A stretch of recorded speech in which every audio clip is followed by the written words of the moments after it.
When my phone rang that Thursday morning, I knew from the way my mother's name lit up the screen that something was coming. I balanced my coffee mug on the counter and answered. "Camille," she said, her voice smooth, measured. "It's been such a chaotic year. We've decided to keep my birthday small this time. Just a quiet dinner at home. Of course." I said. I always said of course. I knew you'd understand. She paused, the silence humming with things she'd never say. "Maybe next year.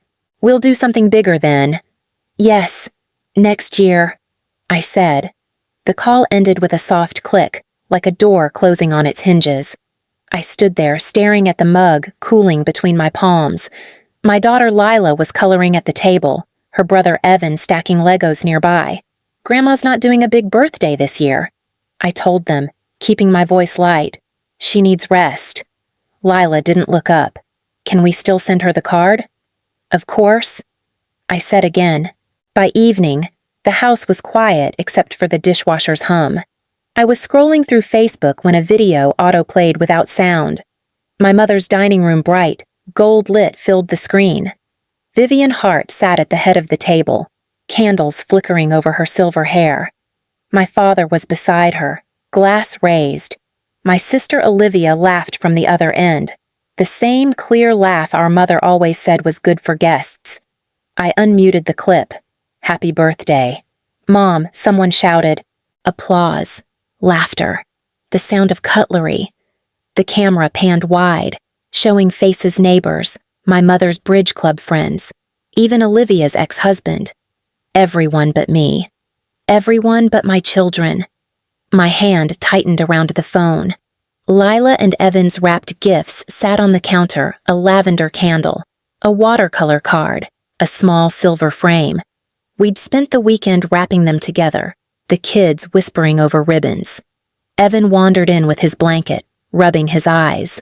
"Mom, why's Grandma on your phone? She's having dinner," I said. "With Aunt Olivia?" "Yes. Why didn't we go?"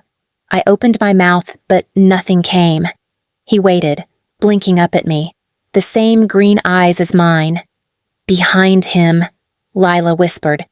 She said it was too chaotic this year. I nodded, throat tight. "Maybe next year," Lila said softly, like she was repeating a line from a play she didn't believe in. When they went to bed, I replayed the video once more, pausing on each face. My mother's smile looked effortless, camera ready. My father leaned back, laughing like he hadn't raised his voice in years. Olivia touched her mother's hand, her ring catching the light, the same ring I'd saved for months to buy before deciding it would never be enough. The clip ended with applause. Vivian leaned forward, blowing out the candles, her voice clear. "Here's to family." The screen froze on her face, her eyes bright with pride. I stared until the image blurred, then locked the phone and placed it face down. The air in the kitchen felt heavy, scented faintly of wax and lavender. Upstairs, a floorboard creaked, Evan shifting in his sleep. I rinsed my mug, set it upside down on the rack, and whispered into the quiet, "Here's to family." But no one was there to answer. The next morning, sunlight spilled across the kitchen table where Lila's drawing still lay, a stick figure version of my mother with a crown and the words, "Queen Grandma." I folded it carefully and slipped it into a drawer. My parents had always been polite about my children, the way you might be polite about a neighbor's dog. When they visited, it was for exactly 2 hours. My mother would serve coffee in the same china cups she used for her book club, smile for a few photos, and then glance at the clock. Once, when Evan knocked over his juice, she said quietly, "Some kids are just spirited," and began blotting the spill like it was evidence of a crime. That was her kindness controlled, tidy, never warm. My father rarely spoke during those visits. He'd sit near the window, scrolling through his phone, waiting for a signal from her that it was time to stand, to leave, to restore the order of their quiet house. After my divorce, they stopped inviting us for holidays. "It's just too complicated," my mother had said. "People talk. Even now, years later, she still treated Daniel, the man who had left, as the respectable one. At least he's steady. She'd told me once. He still pays child support, doesn't he? He also calls every night. I'd said, for the kids. She smiled then, faint and fixed. How responsible of him. That was the difference between us. To her, love was measured in performance. To me, it was the act of staying. When I picked up the phone that afternoon, I almost called her again. I wanted to ask why the dinner had been so chaotic it could fit a dozen guests, but not her daughter. Instead, I placed the phone back down and said nothing. I started saving for my mother's birthday in March. At first, it was small skipping coffee runs, saying no to dinners out, taking an extra freelance project on weekends. Every time I opened my banking app, I reminded myself it was for her. For one moment where she might look at me and see something other than a reminder of failure. The necklace had caught my eye in a boutique downtown, a slim gold chain with a pendant shaped like a teardrop, hand-forged in Italy. The owner said it was one of a kind, the kind of piece that never goes unnoticed. It cost $5,600. I told her I'd think about it. By June, I was packing lunches instead of ordering takeout, walking to client meetings, wearing the same pair of worn-through boots. My kids teased me for the duct tape on the heel. I laughed, pretending it didn't ache to hear. When I finally bought it, the woman at the counter wrapped it in pale tissue and tied a cream ribbon around the box. "It's lovely," she said. "A mother's dream." I believed her. The day before my mother's birthday, I mailed it to her house with a note written in my neatest handwriting. "Happy birthday. Mom. Love. Camille." No answer came. No text. No call. I told myself she was busy preparing dinner, whatever quiet dinner meant this year. That night, my cousin messaged me a link. "Did you see this?" she wrote. It was the same video from Facebook, now reposted by one of my mother's friends. I turned down the volume but watched. The table shimmered under warm light. The gold-rimmed china glowed. My sister sat beside our mother, her laugh bright and easy. Then I saw the necklace, still in its box, still wrapped, sitting unopened at the far end of the table beside the bouquet I'd sent that morning. Someone had set a dessert plate on top of it. I closed my laptop and stared at the dark screen. Evan came into the room holding his stuffed dinosaur. "Mom," he said, "are we going to Grandma's next weekend?" "No," I said. "Why not? Grandma's busy." He nodded and went back to bed. The next morning, I left the necklace receipt on the counter, the ink from my signature still visible, $5,600 to be seen. And she hadn't even unwrapped it. I folded the receipt and slid it into a drawer beside Lila's drawing of Queen Grandma. Then I shut it quietly and made coffee.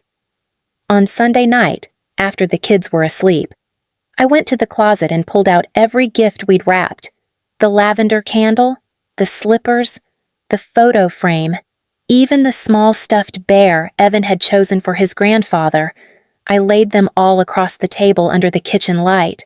For a moment, I stood there, staring at them like evidence. Then I took a picture neat rose, ribbons still intact, and sent it to the family group chat. My message read, "Returning these today." I expected silence.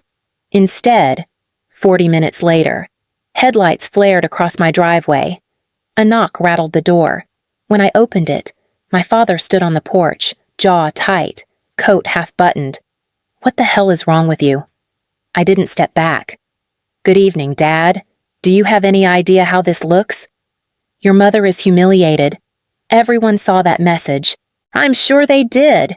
He brushed past me, eyes locking on the gifts. "You don't embarrass the family like this. Camille." "The family," I said quietly. "You mean the one that had 12 people at the table but couldn't fit 2 kids?" His face didn't change. "We needed things calm this year. Your sister's visiting.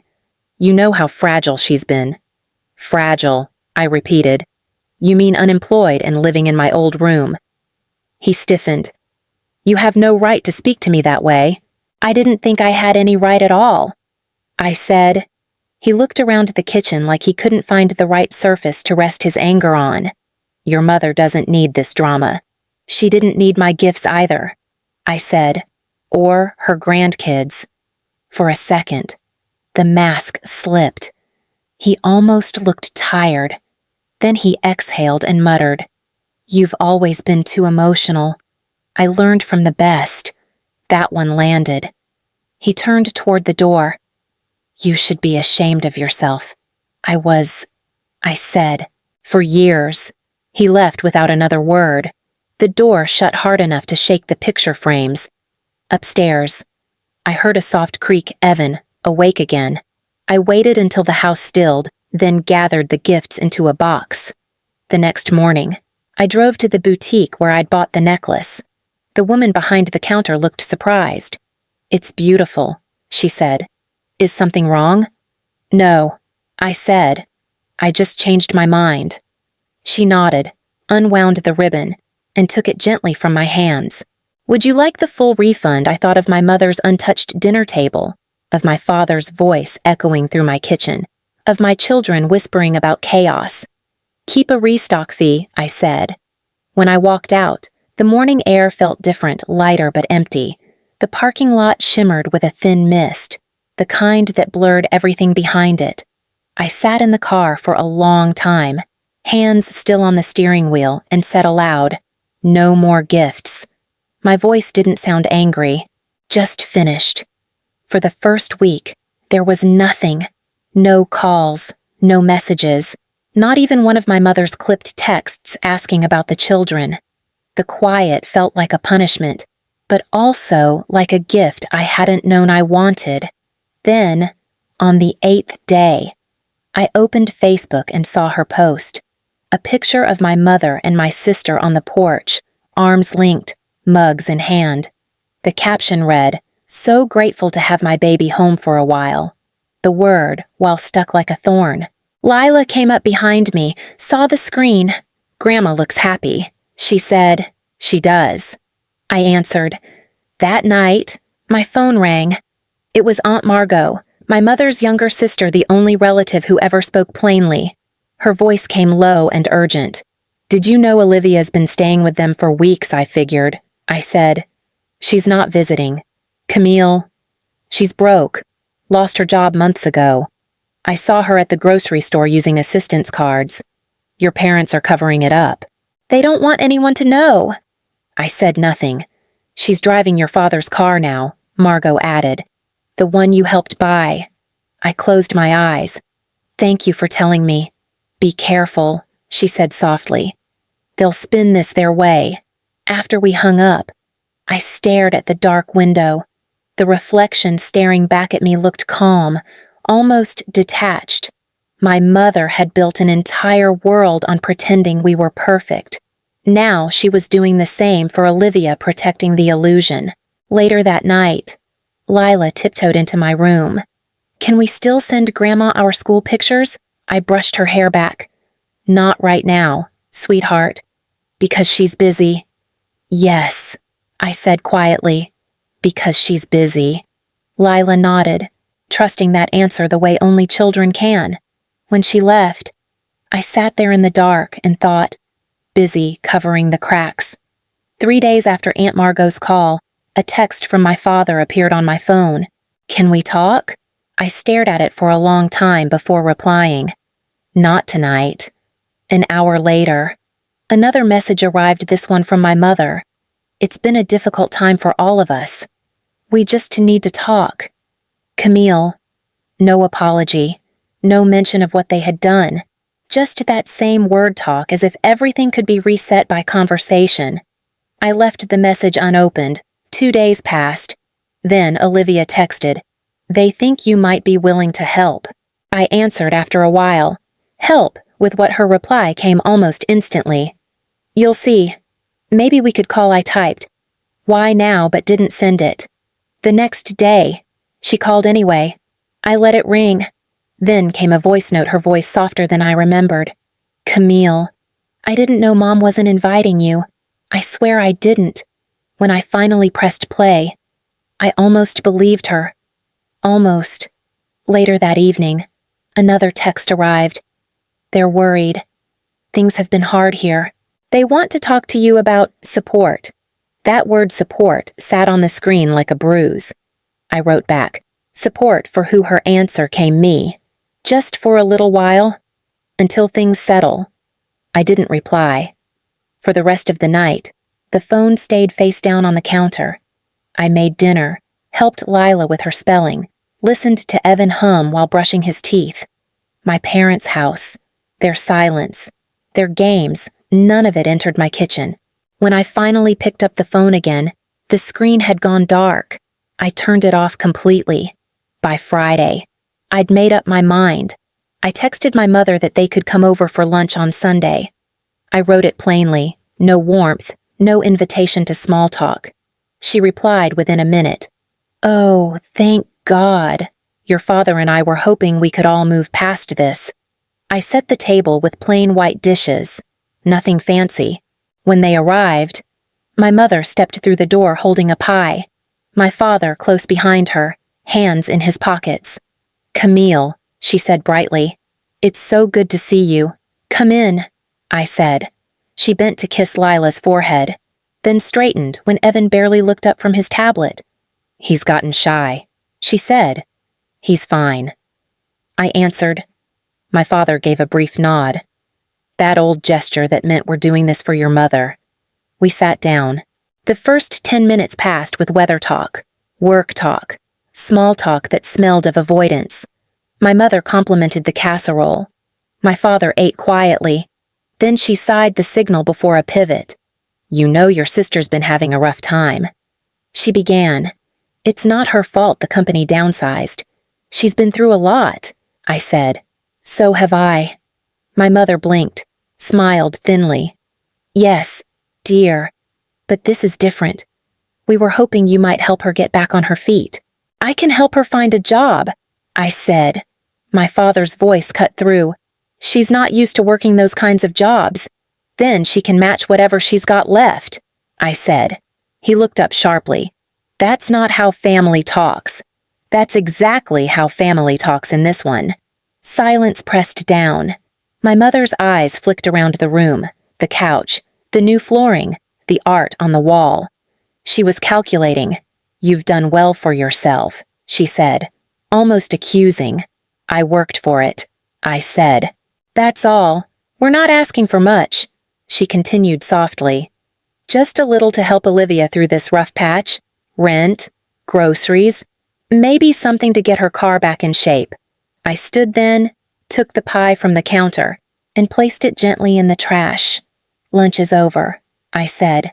My father's chair scraped. You're making a mistake. Maybe, I said, but it's mine to make. They left without another word.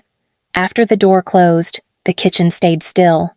Lila appeared in the doorway, eyes wide. Mom, she whispered. You threw away Grandma's pie. Yes, I said. Why? Because it wasn't made for us. She nodded like she understood, even if she didn't. Then she took my hand and squeezed it. For the first time in years, the silence in the house didn't feel empty. It felt like mine. 2 days after that lunch, an envelope arrived in the mail. Inside was a letter written in my mother's looping script. We're heartbroken. It began. You've become so cold. Family helps family. You've abandoned us when we needed you most.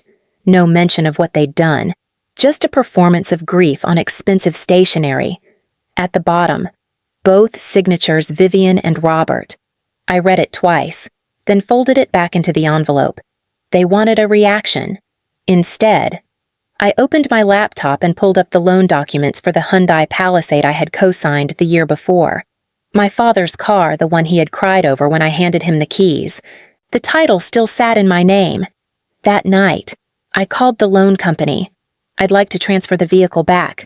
I said, yes, repossess it. No, they haven't made a single payment. The woman on the phone paused. Are you sure I'm sure?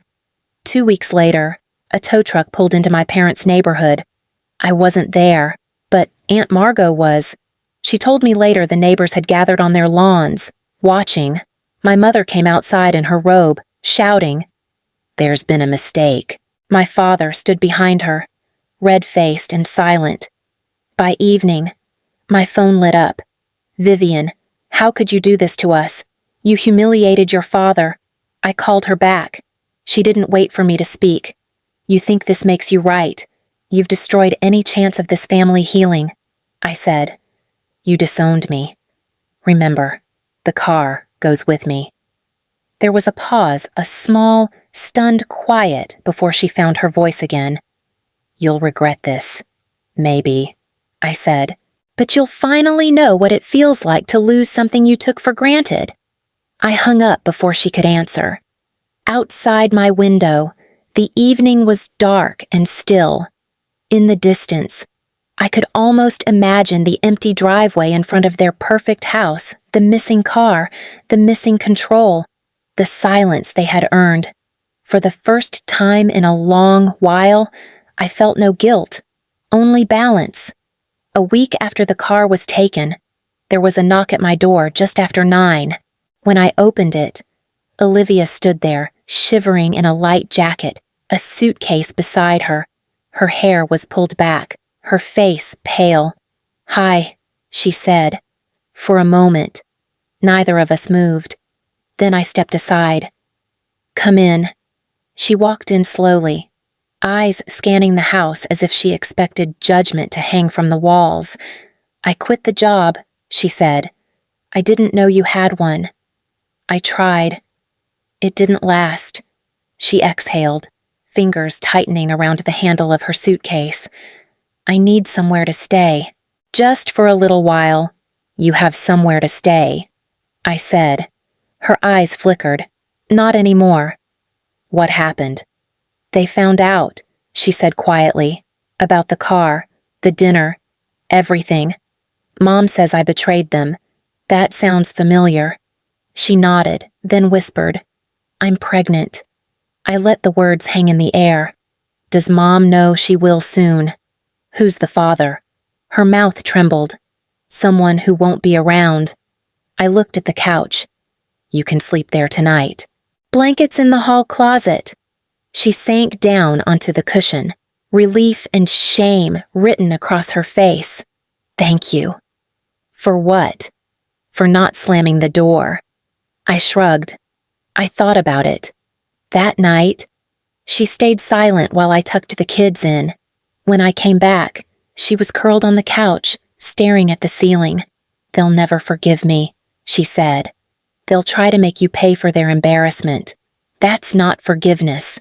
She turned her head. "You really hate them, don't you?" "I don't." I said, "I just stopped waiting for them to love me right." The next morning, she was in the kitchen making coffee. Evan climbed onto a stool beside her, still half asleep. She handed him a mug of hot chocolate like she'd always belonged there. Later, while I packed the kids' lunches, she spoke quietly. "I'll find work. I don't want to be a burden." "You won't be," I said. "Just don't lie to me." "I won't." For the next few days, she kept her promise. She helped with homework, folded laundry, cooked dinner without asking. The house felt strange with her in it, warmer, but fragile, like a truce made of glass. One night, as I turned off the lights, she said softly, "You could have left me outside. Why didn't you?" I hesitated, then said, "Because someone once left me there too." She nodded, eyes glistening. "I'm sorry. I know." I said, "Sleep."